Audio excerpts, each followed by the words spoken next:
So how to fix Telegram login problem? All what you have to do guys is very simple. Just go to Play Store or the App Store if you have Android iOS, and then search for here on Telegram. Right here you will find the update option right here. If you found it, that's mean you need to update your Telegram, because sometimes the problem is just because you don't have the latest version of Telegram, so you need to make sure to update it every time. Now the second way to fix the problem is open the settings on your phone, go to the apps manager, go to the apps. Now you need to wait a few seconds, it will start loading the apps that you have on your phone.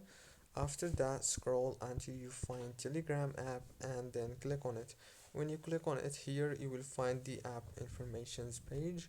Go down, click on the storage, click on this clear cache, and then open the manage space. Here it will take you to Telegram. Click here on clear database. If you don't have a problem to lose the database, click on clear. And that's it guys.